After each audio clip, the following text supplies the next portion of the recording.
Hello, good evening. My name is Joseph Vata, and you're welcome to my page, Mining for the Truth, which refers to the process of digging to discover the undiluted doctrines of Christ, our 10th Church of Christ. I'm speaking to you live from Ghana, West Africa. I'm using my own room as a recording studio in Takoradi.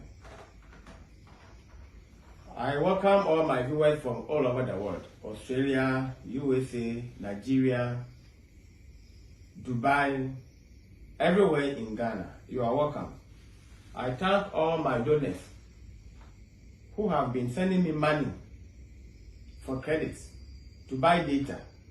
I also thank the person who bought me the Oraimo earbud and the one who also bought me the tripod for recording the video. So it's today, once again, you see me sitting on my full table with my laptop, my Bibles, and other drinks. I have this as the remote to control the video and making my recording more easier. And of course, there's no pressure in. We are commanded by Christ, Matthew 28, verse 19 to 20, or verse 19. Go ye therefore, Mark 16, verse 15. So Christ has commanded us, everyone, every Christian, to go out and preach the gospel to the lost. And by so doing, we are working out our own salvation, Philippians 2, verse 12. And when Christ comes, he may consider us based on being good servants to him and not to human beings. Now you are welcome to the theme Living for Jesus Part 2. Our topic is the Christian versus the world and worldliness. Today, last week, we discussed third chapter, the characteristics of worldly Christians or worldly believers. I gave you 8. The story was between Abraham and his nephew Lot. What do I have for you today? Today is chapter 4. And the title is The Things in the World According to the Bible. The Things in the World According to the Bible. Or you can say the 3 devices that trap Christians. The 3 devices that trap Christians. So at the end of the lesson, the listener, the reader or the learner will be able to know the 3 devices that trap Christians. In 1 John 2, verse 16 to 17. 1 John 2, 16 to 17. Now, by way of introduction, let's see what we have before we go to the devices. Now, truly, the world in which we live is full of material things. So material things are found everywhere. Even the laptop is a material thing. There are so many that one cannot make a complete list of them all. We can't list them all. Mobile phones, refrigerators, all gadgets, cars, buildings, people want to buy land and others. And quite a lot of these things cannot be done away with. For they are useful for communication, for example, the mobile phone, as I'm now using to record my video. Transportation, I go to work through a public transport.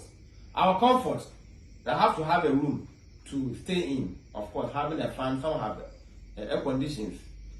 And our very survival, yes. So even our survival, many a time, are found in the things in the world. Of course, we're not saying that we are surviving because of food and water. No. God sustains our life, but we need to eat.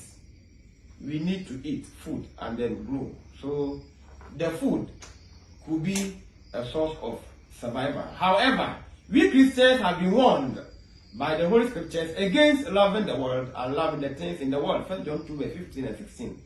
We have been warned. Christians have been warned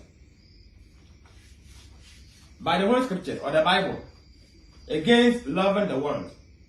Last week, we saw that for Lot to stay in Sodom was not a sin, but he had Sodom in his heart. The phrase, the things that are in the world, in 1 John 2:15. Now let's read. Of course, I have my two Bibles here. 21st Century Revised King James Version, and then the English Standard Version. This was brought to me by my lecturer, Mr. Lee Michel from USA, and it is the World Bible School Study Edition. Now I'll read from the King James Version, the New King James actually. 1 John 2, verse 15. 1 John 2, verse 15. Very good, I'm there. Do not love the world, nor the things in the world. If anyone loves the world, the love of the Father is not in him. So here we say that the phrase, the things in the world, or the things that are in the world, in 1 John 2, verse 15, does not refer to the items we have on this earth, such as vehicles, houses, and gadgets. So the things that are in the world in 1 John 2, verse 15 have no reference to mobile phones, houses, vehicles, TVs, and others. B. Once again, the phrase things in the world. So now I'm going to explain it. Once again, the phrase things in the world, as used in 1 John 2, verse 15, does not refer to the items such as phones, cars, and houses that we use in the world. No. Please, the Bible should not be read as a newspaper or graphic. Have a concordance and study well. You must read more books to understand the Bible. You are hereby informed that the things in the world in 1 John 2, verse 15 has no reference to what we see around, fans, TVs, mobile phones, and others. No. They rather refer to human deeds related to the lust of the flesh, the lust of the eyes, and the pride of life. So let's try to understand. I'm bringing your idea to it. Do not love the world, nor the things in the world. So the things in the world are those that we find in 1 John 2, verse 16. What are they? The lust of the flesh, the lust of the eyes, and the pride of life. So to those of you who are beginners in the scriptures, once again, don't read the Bible as a newspaper or graphic, or as if you are watching by television and watching news. No. 1 John 2, verse 15. Do not love the world, nor the things in the world. Our reference is nor the things in the world. And verse 16 is saying that the lust of the eyes, the pride of life, and the lust of the flesh. So the lust of the flesh, the lust of the eyes, and the pride of life. These are the things in the world. So simple. And to love the things of the world is to live in the sense of the lust of the flesh, the lust of the eyes, and the pride of life. All those who live on the lust of the flesh, the pride of life, and then the lust of the eyes are the sins in the flesh. You will sin, by all means, you will sin. Now let's go to the third devices. And of course, 1 John 2, verse 16 highlights the three devices that trap Christians or the Christian. So the three devices that trap Christians include: 1, the lust of the flesh. This refers to the impure or contaminated desires of our sinful human nature. Impure or contaminated desires of our sinful human nature. You satisfy these impure desires of your human nature when you partake in bad practices.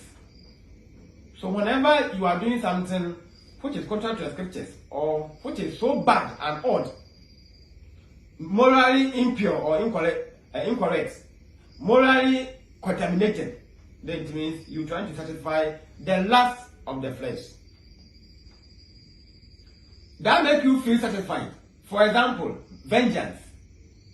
In the Bible, in Romans, it is saying that vengeance is mine.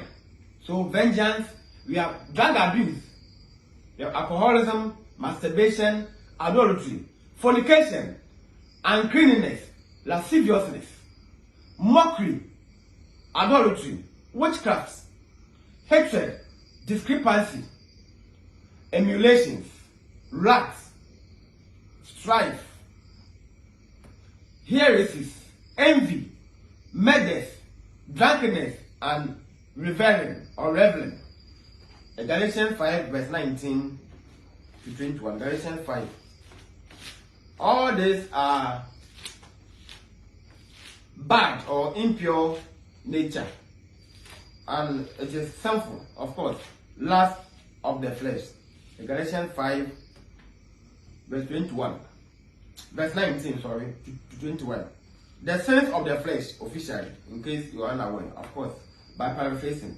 Now the works of the flesh are manifest, which are fornication, uncleanness, lewdness, verse 20, adultery, sorcery, hatred, strife, jealousy, outbursts of anger, selfish ambitions, dissensions, heresies, verse 21, envyings, drunkenness, revelries, and such like, of which I tell you beforehand, as I have also told you in the past, that those who practice such things will not inherit the kingdom of God. Lust of the flesh. So we say that it is normal. It is normal thing for a man to love a woman and desire to marry her. Yes. If you go to Abraham Maslow's theory of needs, of course, I learned in second cycle, it is saying that they need to be loved and to share your love. So you share your love and then the person must reciprocate. To share love and to be loved. So to be loved and to be, or to belong. To be loved and to be, or to belong. So every human being needs to love someone. So it is normal for a normal thing for a man to love a woman and desire to marry her. However, in the situation in which a man's desire is just to have sex with the woman, that is called lust. And it is part of what the Bible calls the lust of the flesh. Now let's go to the story of Amnon and Tamar. We are speaking from 2 Samuel 13, verse 1 and 2, verse 6, and then verse 14. Now, Amnon's half-sister was Tamar. He lusted after Tamar so much that he even fell sick. And he had a wicked friend called Jonadab, who advised him that, pretend to be ill. Tell your father David that you only want your half-sister Tamar to cook for you. His plan worked. So David sent a Tamar to cook for her half-brother Amnon. And in the process, Amnon raped Tamar.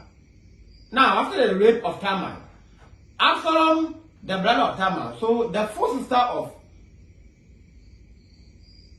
Absalom was a sister to Tamar. So Tamar's full brother was Absalom, but to Amnon was her half brother. So Absalom's full sister was Tamar. And at the end, she went and told Absalom what has happened.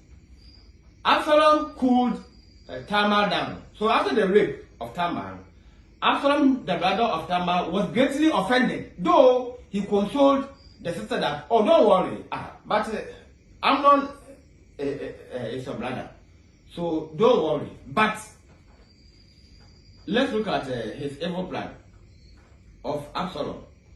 Absalom, the brother of Tamar, was greatly offended and his heart desired vengeance. He planned to kill Amnon in 2 years' time.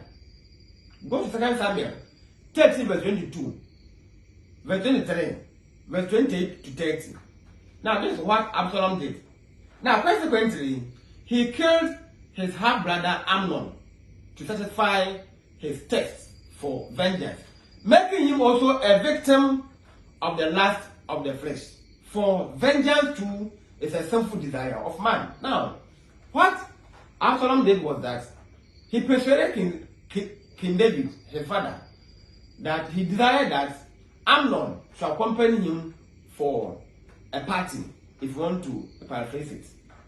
And Absalom instructed his servants that when Amnon had drunk, they must strike him to death. And the servants did in accordance to what their master Absalom had commanded. You are fully aware that in the olden days, a king, or even nowadays, a king's son moves with guards. So basically, Absalom instructed his guards to kill Amnon when he was drunk. So, for Absalom, killing his brother means that vengeance, and vengeance is sinful desire of a man.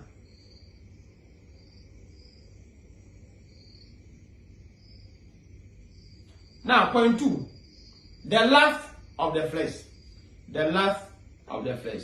We are looking at the 3 devices that trap Christians. And the 3 devices that trap Christians. The lust of the eyes, we have looked at the lust of the flesh. Now we are looking at the lust of the eyes. This refers to pleasures that gratify the sight and mind. Pleasures that gratify the sight and mind. It also refers to a desire to have what one sees.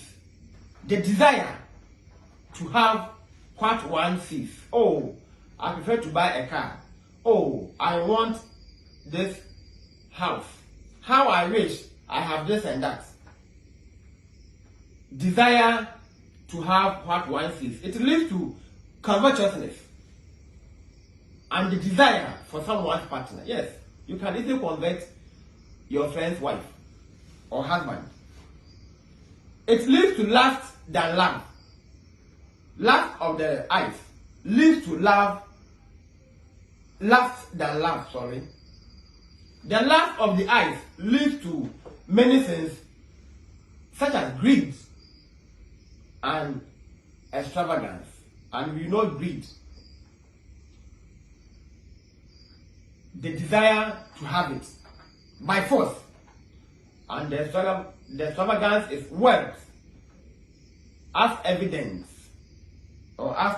by sumptuous living. Someone who wants to live a luxurious life. Extravagance. He or she wants to live in extreme treasure, where he or she will need or lack nothing. He will lack nothing. He will need nothing. Extravagance.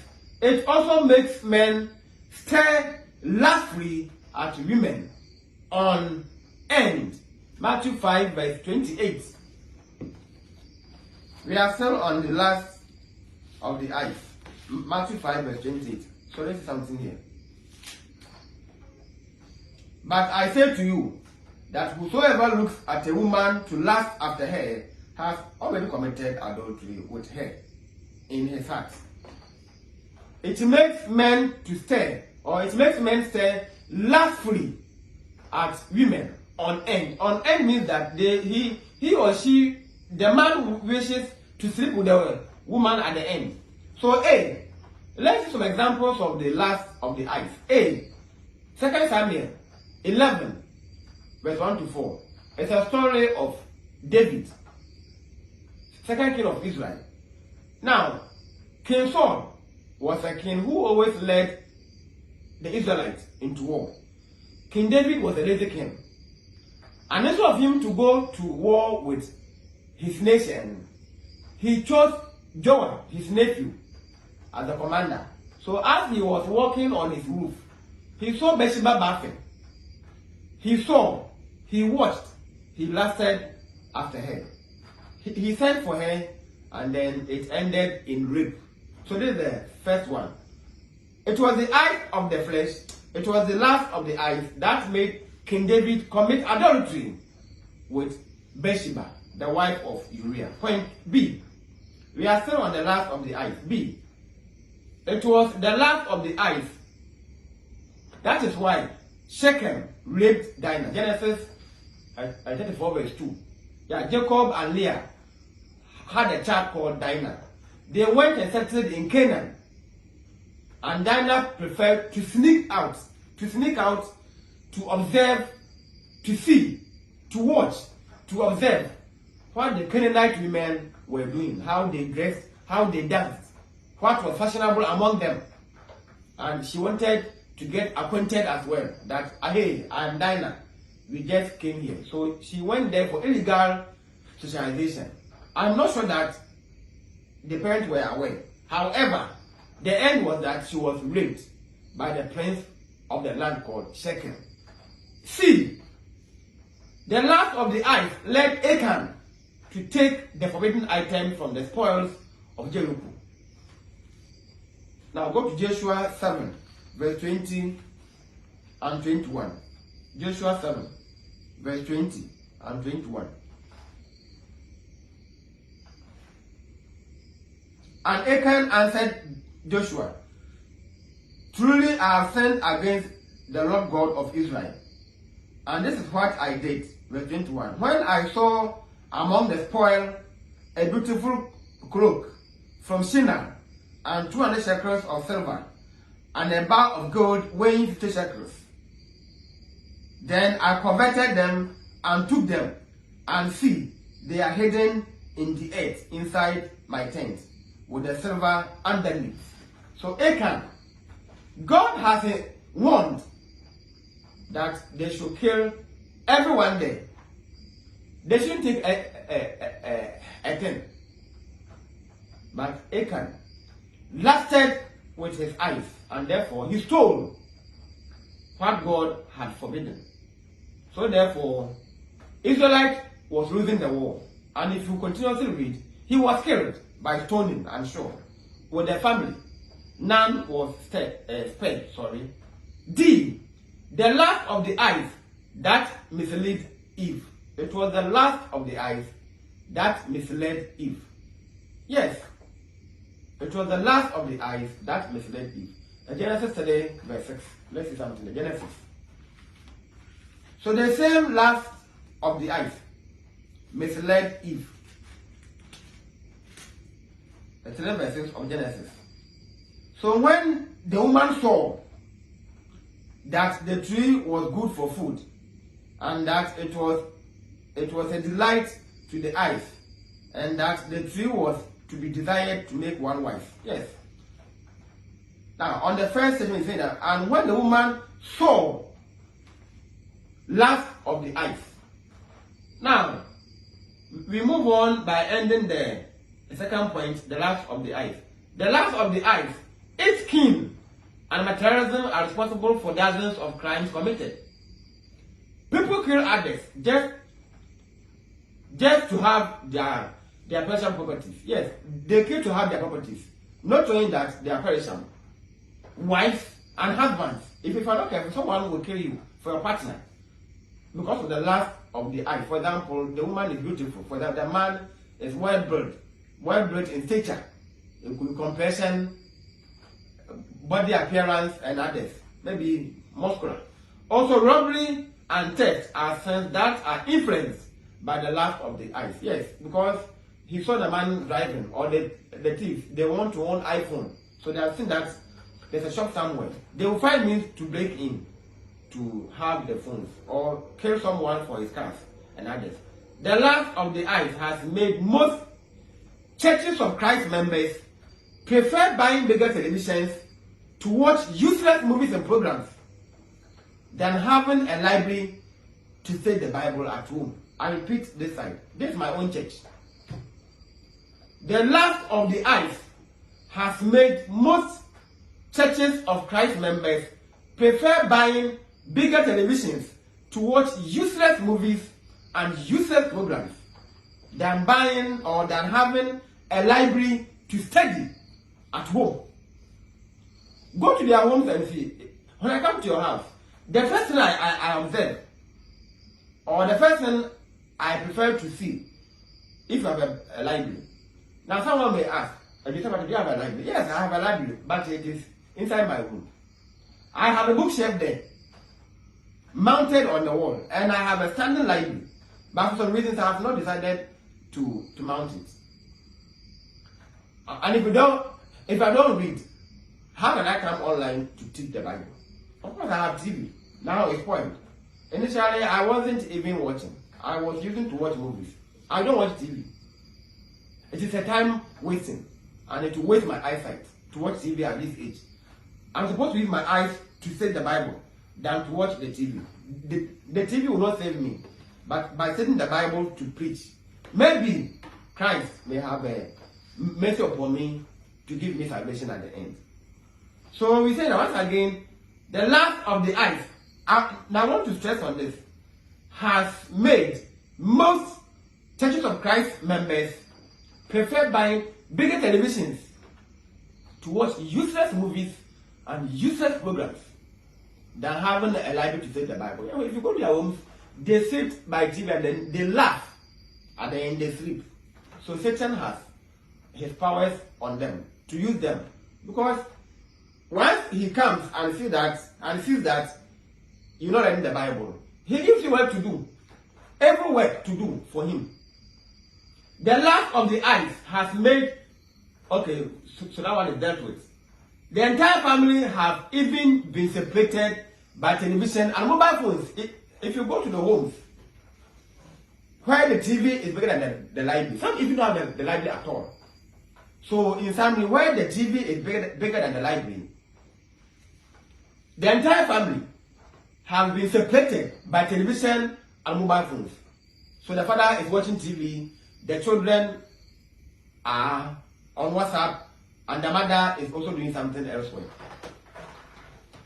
Instead of the parents being sensible to study the Bible to train their children, they are preoccupied, thereby exposing them to the world and worldliness. The entire family have been separated by television and mobile phones. I will even read everything. This part is so interesting. The last of the eyes has made most Churches of Christ members prefer buying bigger televisions to watch useless programs and movies than having a library to study the Bible at home. The entire family have been separated by television and mobile phones. Instead of the parents being sensible to study the Bible to train their children, they are preoccupied, thereby exposing them to the world and worldliness. Yes. Go to their homes and see what they are doing there. Each is preoccupied with the media, TV, mobile phone calls, useless activities in the home, because there's no library, or there's a small library, bigger TV, and all their minds are channeled through the media. And by not studying the Bible, you become ungodly and you follow the media, and easily you are deceived by Satan. Now, the last point of the three devices that entrap Christians: the pride of life. The pride of life is the sin of being arrogant.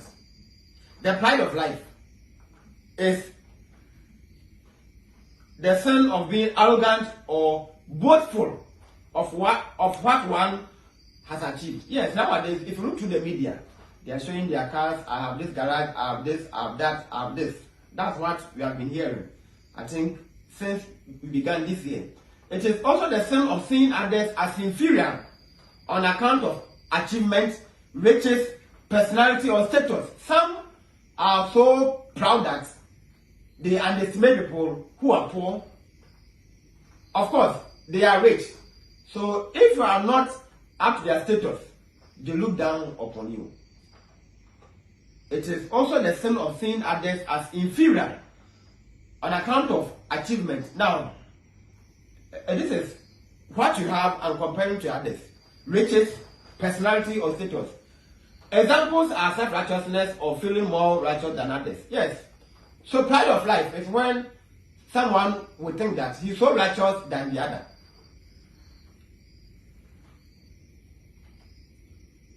On account of beauty, So we say that feeling more righteous than others and feeling more important than others on account of beauty. Some are proud because of beauty. They are beautiful. So they don't want to socialize with some people. Qualification and fame. That I'm a professor. I hold master's degree in this. I have doctorates in this. I have first degree. I have diploma. And their estimation. They carry themselves high or higher in the society. Lauding yourself over others because of your position as a preacher, pastor, elder, deacon, and leader. So part of life is lauding yourself over others because of your position as a preacher, as a pastor, as an elder, as a deacon, as a leader.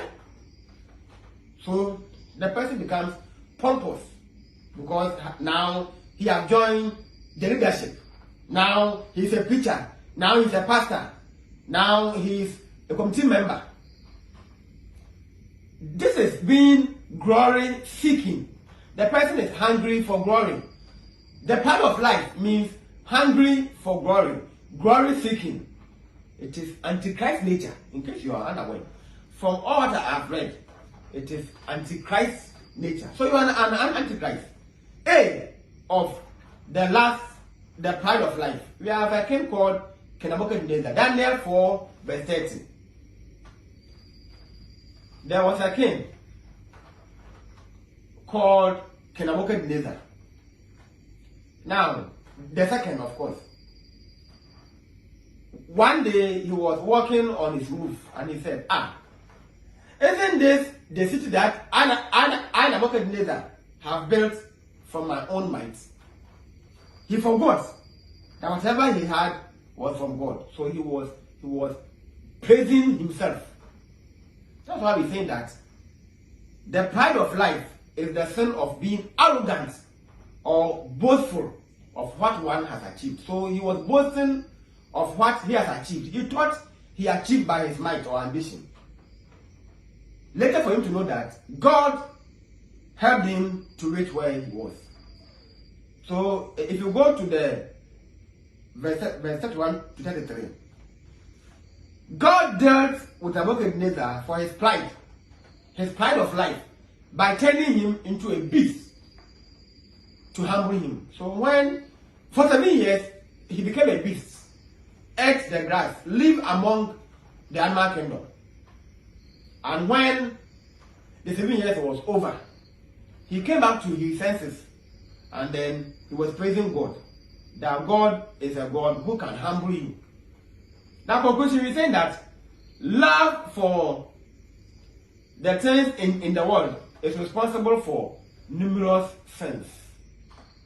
We have seen that the things in the world, as used in 1 John 2 verse 15 and then 16, or 1 John 2 verse 15, refers to the lust of the flesh, the lust of the eyes, and the pride of life. Verse 16. Hence, we can see that love for things in the world is the stimulus behind most of the heinous crimes and offenses committed or perpetrated by people. Yes, stimulus, it provides or provokes response.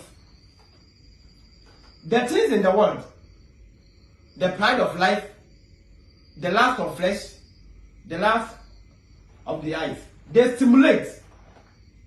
So, upon all the crimes, not knowing that it is based on 1 John 2 verse 16, the lust of the flesh, the lust of the eyes, the pride of life. So we say stimulus behind most of the heinous crimes and offenses committed or perpetrated by people. The world is plagued with immorality. The world is plagued with immorality. So when we say plagued, we mean affected by immorality, crime, and wickedness.